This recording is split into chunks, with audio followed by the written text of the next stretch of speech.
Back 3 ವಿಧಾನಸಭಾ ಕ್ಷೇತ್ರದ ಚುನಾವಣೆ ನಡೆಯಿತು. 23ಕ್ಕೆ ರಿಸಲ್ಟ್. ಚನ್ನಪಟ್ಟಣ ಭಾಳ ಫೈಟ್ ಇತ್ತು. ಒಂದು ಕಡೆ ಸಿ ಪಿ ಯೋಗೇಶ್ವರ್ ಕಾಂಗ್ರೆಸ್ನಿಂದ ಮತ್ತು ಮೈತ್ರಿ ಅಭ್ಯರ್ಥಿಯಾಗಿ BJP ಹಾಗೂ JDSನಿಂದ ನಿಖಿಲ್ ಕುಮಾರಸ್ವಾಮಿ.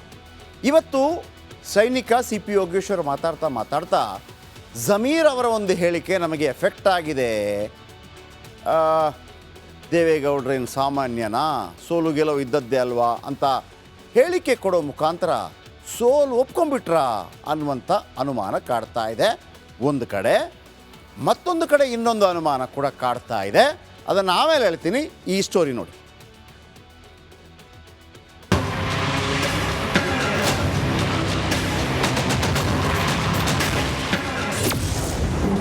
ರಿಸಲ್ಟ್ಗೂ ಮೊದಲೇ ಸೈನಿಕನಿಗೆ ಸೋಲಿನ ಭೀತಿ.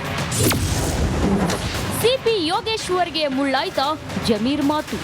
ಬಿಜೆಪಿ ಸೆ ಖತರ್ನಾಕ್ ಕಾಲಿಯಾ ಕುಮಾರಸ್ವಾಮಿ ಕರ್ಕೋ. ಕೇಳಿದ್ರಲ್ಲ, ಈ ಒಂದು ಹೇಳಿಕೆ ಈಗ ಕಾಂಗ್ರೆಸ್ಗೆ ಮುಳುವಾಗೋ ಲಕ್ಷಣಗಳು ಕಾಣ್ತಿವೆ. ಹೀಗಂತ ನಾವು ಹೇಳ್ತಿಲ್ಲ, ಸ್ವತಃ ಚನ್ನಪಟ್ಟಣದ ಕಾಂಗ್ರೆಸ್ ಅಭ್ಯರ್ಥಿ ಸಿಪಿ ಯೋಗೇಶ್ವರ್ ಹೇಳ್ತಿದ್ದಾರೆ. ಸೈನಿಕನಿಗೆ ಜಮೀರ್ ಹೇಳಿಕೆ ಕಂಟಕ. ಸ್ವಲ್ಪ ಮಟ್ಟಿಗೆ ಡ್ಯಾಮೇಜ್ ಆಗಿದೆ ಅಂತ ನಮ್ಮ ಕಾರ್ಯಕರ್ತರು ಹೇಳ್ತಾ ಇದ್ದಾರೆ.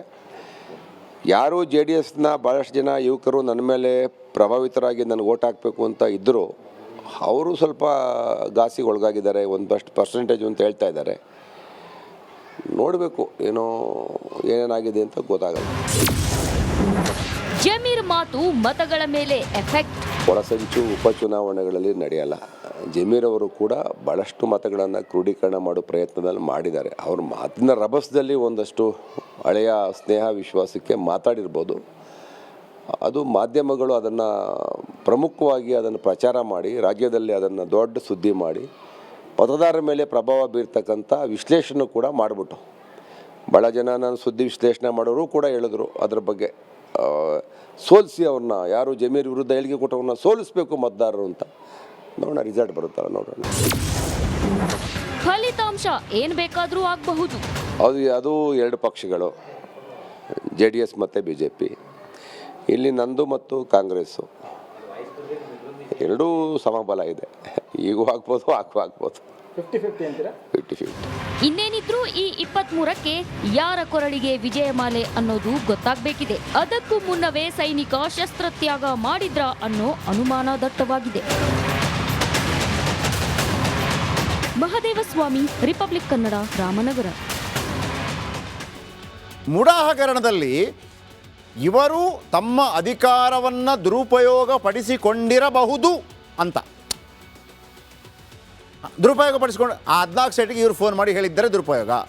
ಮಾಡಿಕೊಡ್ರಪ್ಪ, ಯಾವುದು ಕಾನೂನು ಮೀರಿ ಮಾಡಿಕೊಡಿ ಅಂತ ಇವರು ಹೇಳಿದರೆ ಅಲ್ಲಿ ಆಗಿದೆ. ಏನಾಗಿದೆ, 2003ರಲ್ಲಿ ಆ ಜಮೀನು ಪಡೆದಿರ್ತಾರಲ್ಲ, ವಸತಿ ಯೋಗ್ಯ ಜಮೀನಾಗಿರುತ್ತೆ. ಮಾರಾಟ ಮಾಡಬೇಕು ಅಂತಂದರೆ ಅಲ್ಲಿ ಕೃಷಿ ಭೂಮಿ ಅಂತ ಮಾಡಬೇಕಾಗುತ್ತೆ. ಕೃಷಿ ಭೂಮಿ ಅಂತ ಬರೆದಿದ್ದಾರೆ. ಯಾರು ಬರೆದಿದ್ದಾರೆ? ತಹಶೀಲ್ದಾರ್ ಬರೆದಿದ್ದಾರೆ. ಅದನ್ನು ಯಾರು ನೋಡಬೇಕು? DC ನೋಡಬೇಕು. ಕುಮಾರ್ ನಾಯಕನ ಅದಕ್ಕೆ ಕರೆಸಿದ್ರು, ಹೆಂಗಪ್ಪ ಹೇಳಿದ್ದು ಹೆಂಗಾಯಿತು ಅಂತೇಳಿ. ಆ ಇಬ್ಬರಿಗೆ ಇವರೇನಾದರೂ ಒತ್ತಡ ಹಾಕಿದ್ರಾ ಅನ್ನೋದು ಪ್ರಶ್ನೆ. ಹಾಕಿರ್ಬೋದು ಅಂತ ಆರೋಪ. ಮತ್ತೊಂದು ಕಡೆ ಹೇಳೋದು, ಹಾಕಿರೋದು ಯಾಕೆ, ಕುಮಾರ್ ನಾಯಕ್ ಅಂತವ್ರು ಮತ್ತೊಬ್ಬರಂಥವ್ರು ಸಿದ್ದರಾಮಯ್ಯನವರ ಪತ್ನಿ ಜಮೀನು ಅಂತ ಹೇಳುವಾಗ ಈಸಿಯಾಗಿ ಮಾಡಿಕೊಟ್ಟಿರ್ಬೋದು. ಇವರು ಫೋನ್ ಮಾಡದೇ ಮಾಡಿಕೊಟ್ಟಿರ್ಬೋದು. ಅದು ಇವರು ತಪ್ಪು ಹೆಂಗಾಗತ್ತೆ ಅನ್ನೋಂಥ ಪ್ರಶ್ನೆ. ಮುಡಾ ಹಗರಣದಲ್ಲಿ ಸಿದ್ದರಾಮಯ್ಯ ಪತ್ನಿ ಪಾರ್ವತಿ ವಿಚಾರಣೆ ನಡೆಯಿತು. ಸಿದ್ದರಾಮಯ್ಯ ಸುತ್ತ ಮುಡಾ ವರ್ತುಲ ಸಿದ್ಧಪಡಿಸ್ತಾ ಇದೆ ಬಿಜೆಪಿಯನ್ನು ಟ್ರೈ ಮಾಡ್ತಾ ಇದೆ. ಸಿದ್ದರಾಮಯ್ಯನವ್ರನ್ನ ಸುತ್ತ ಒಂದು ಚಕ್ರವ್ಯೂಹ ರಚನೆ ಮಾಡಿ ಅದರಲ್ಲಿ ಸಿಲುಕಿಸ್ಬೋದಾ ಅಂತೇಳಿ. ಅವರ ಪತ್ನಿ ಇವರನ್ನು ವಿಚಾರಣೆ ಮಾಡ್ತು ಲೋಕಾಯುಕ್ತ. ED ಕೆಲವರಿಗೆ ನೋಟಿಸ್ ಕೊಡ್ತು. ಈಗ ನನಗೆ ಕೊಟ್ಟು ನನ್ನನ್ನೇನಾದರೂ ಕೆಣಕುವಂಥ ಪ್ರಯತ್ನ ಮಾಡಿದರೆ ಅದೇ ಕಾರಣಕ್ಕೆ ಕೆರಳಿ ವಾರ್ನ್ ಮಾಡಿದ್ರ ಸಿದ್ದರಾಮಯ್ಯ ಅನ್ನುವಂಥ ಅನುಮಾನಗಳು ಕಾಡ್ತಾ ಇದೆ.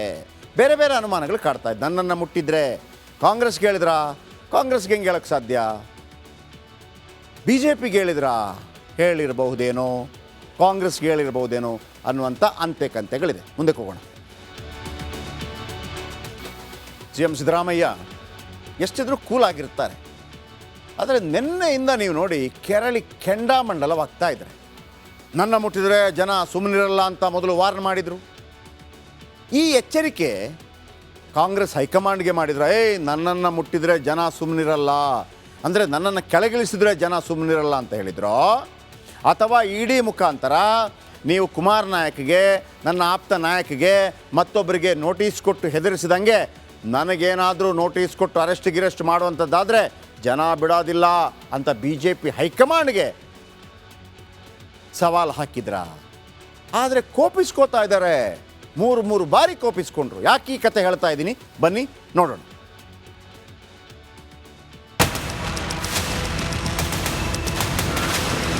$60,000 ಕೋಟಿ ಹಣವನ್ನು ಈ ರಾಜ್ಯದ ರೈತರಿಗೆ ಗ್ಯಾರಂಟಿ ಮುಖಾಂತರ ಕೊಡ್ತಾ ಇರ್ತಕ್ಕಂಥ ಯಾವುದಾದ್ರೂ ಒಂದು ರಾಷ್ಟ್ರದಲ್ಲಿ ಒಂದು ರಾಜ್ಯ ಇದ್ದಾರೆ, ಅದು ಸಿದ್ದರಾಮಣ್ಣನ ರಾಜ್ಯ. ಸಿದ್ದರಾಮಣ್ಣನ ರಾಜ್ಯನ ಜನತೆ ದಂಗೆ ಹೇಳ್ತಾರೆ. ಇದು ಸ್ವಲ್ಪ ನಾವೇನಾರ ಹೇಳ್ಬಿಟ್ರೆ ಹೆಂಗಸರುಗಳು ಬಂದು ಪರ್ಕೆ ತಗೊಂಡು ಕೆರಿತಾರೆ. ನಾನು ಈಗಲೇ ಹೇಳಿದ್ದೀನಿ. ನನ್ನನ್ನು ಮುಟ್ಟಿದ್ರೆ ಜನ ಸುಮ್ಮನಿರಲ್ಲ ಎಂದ ಸಿದ್ದು, ಮೊದಲು ಕೆಲಸ ಮಾಡಿ ಅಂತ ಸೋಮಣ್ಣ ಗುದ್ದು. ಆಗಸ್ಟ್ನಲ್ಲೇ ಕಾಂಗ್ರೆಸ್ ಶಾಸಕ KM ಶಿವಲಿಂಗೇಗೌಡರು ಹೇಳಿದ್ರು, ಸರ್ಕಾರದ ತಂಟೆಗೆ ಬಂದ್ರೆ ಹೆಣ್ಮಕ್ಳು ಪಟಪಟ ಅಂತ ಪೊರಕೆ ತಗೊಂಡು ಹೊಡಿತಾರೆ ಅಂದಿದ್ರು. ಆದ್ರೆ ಇದೀಗ ಸ್ವತಃ CM ಸಿದ್ದರಾಮಯ್ಯನವರೇ ಜನ ರೊಚ್ಚಿಗೇಳ್ತಾರೆ ಅಂತ ಹೇಳ್ತವ್ರೆ. ಒಟ್ಟು ಒಂದು ಕುಟುಂಬಕ್ಕೆ 50,000 ರಿಂದ 60,000 ರೂಪಾಯಿ ಒಂದು ತಿಂಗಳು ಕೊಡ್ತಾ ಇದ್ದಾರೆ. ಒಂದು ತಿಂಗಳಿಗೆ 50,000 ರಿಂದ 60,000 ಯಾವ ಸರ್ಕಾರ ಕೊಟ್ಟಿದೆ? ಅದಕ್ಕೆ ಹೊಟ್ಟೆ ಮನೆಯವರಿಗೆ ಸಿದ್ದರಾಮಯ್ಯ ಎಲ್ಲ ಬಡವರಿಗೆಲ್ಲ ಕೊಟ್ಬಿಡ್ತಾ ಇದ್ದಾರೆ. ಹೆಂಗಾರ ತಗಲಾಕ್ಬಿಡ್ಬೇಕು ಅಂತೇಳಿ ಪ್ರಯತ್ನ ಮಾಡ್ತಾರೆ. ನಾನು ಹೇಳಿದೆ, ನಮ್ಮ ಕರ್ನಾಟಕದ ಜನ ನನ್ನನ್ನು ಮುಟ್ಟಿದರೆ ಸುಮ್ಮನೆ ಬಿಡಲ್ಲ ಅಂತ ಹೇಳಿದ್ದೀನಿ. ಸಿದ್ದು ಮುಟ್ಟಿದರೆ ಕೇಸ್ ಜಡಿಯುತ್ತಾರೆ. ಬೆಳಗಾವಿಯಲ್ಲಿ ಮಾತನಾಡಿದ ಕೇಂದ್ರ ಸಚಿವ ಸೋಮಣ್ಣ, ಸಿದ್ದರಾಮಯ್ಯರನ್ನ ಯಾರಾದ್ರೂ ಮುಟ್ಟೋಕೆ ಆಗುತ್ತಾ? ಯಾರಾದ್ರೂ CM ಮುಟ್ಟಿದ್ರೆ ಪೊಲೀಸರು ಕೇಸ್ ಹಾಕ್ತಾರೆ. ಆದ್ದರಿಂದ ನಿಮ್ಮನ್ನ ಯಾರೂ ಮುಟ್ಟೋದು ಬೇಡ, ನೀವೇ ಇವರೆಲ್ಲರನ್ನ ಮುಟ್ಟಿ ಅಂತ ವ್ಯಂಗ್ಯವಾಡಿದ್ರು. ಯಾರಾದ್ರೂ ಮುಖ್ಯಮಂತ್ರಿ ಮುಟ್ಟಿದ್ರೆ ಸುಮ್ಮನೆ ಇರಬೇಕು. ಮುಖ್ಯಮಂತ್ರಿ ಏನಾಯ್ತದೆ, ಪೊಲೀಸರು ಇರ್ತಾರೆ, ಕೇಸ್ ಹಾಕ್ತಾರೆ ಅಲ್ವಾ? ಹಾಗಾಗಿ ನಾವು ಮಾತಾಡಿದ್ರು. ಕರ್ನಾಟಕದೊಳಗೆ ಸಿದ್ದರಾಮಯ್ಯರಂಥ ರಾಜಕಾರಣಿಯನ್ನ ಕೆಣಕಿ ಉಳಿದವರುಂಟೆ. ಇಷ್ಟಕ್ಕೂ ಸಿದ್ದರಾಮಯ್ಯರನ್ನ ಕೆಣಕಿದ್ದು ಕಾಂಗ್ರೆಸ್ ಹೈಕಮಾಂಡ, BJP ಹೈಕಮಾಂಡ ಅನ್ನೋ ಪ್ರಶ್ನೆ ಮೂಡಿದೆ. Bureau report, republic Kannada.